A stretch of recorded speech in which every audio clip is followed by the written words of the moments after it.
Aku pun panik, tidak tahu harus berbuat apa. Karena Nabi SAW digerakkan tidak bergerak, artinya sudah meninggal dunia alaihissalam.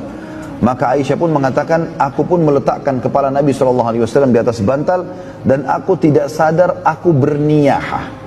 Dan niyahah dilarang, artinya teriak, ya kan? Pada saat orang meninggal, gitu kan?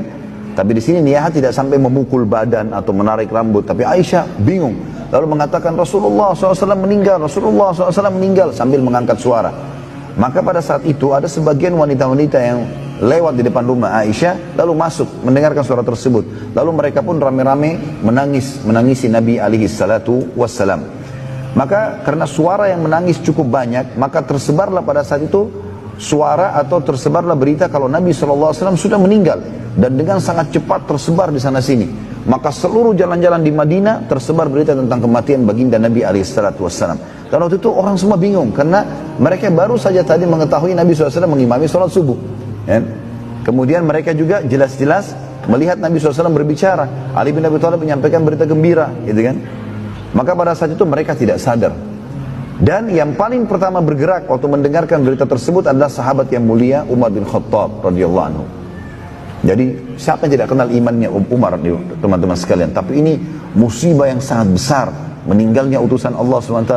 Kita saja mungkin di malam ini, saya waktu baca kisah ini seringkali rasanya mau meneteskan air mata. Bagaimana ya dalam kondisi pada saat itu kita melihat baginda Nabi SAW. Kalau sekarang saja kita tidak lihat, kita tersentuh mendengarkan kisah ini, bagaimana dengan pada saat kita hadir tiap hari berbaur dengan beliau, berperang sama beliau, kemudian sholat sama-sama, lalu kemudian kehilangan, itu satu hal yang memukul. Walaupun para sahabat faham kalau kematian tadi saya katakan adalah pintu untuk menuju ke akhirat, sebagaimana akan kita dengarkan nasihat dari Abu Bakar nanti radhiyallahu anhu.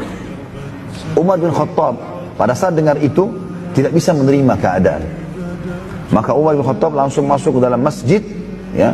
Kemudian beliau naik di atas mimbar Nabi SAW. Dan sementara menuju ke masjid beliau memanggil muslimin, berkumpullah, ya. Maka berkumpul orang-orang di masjid cukup banyak, gitu kan?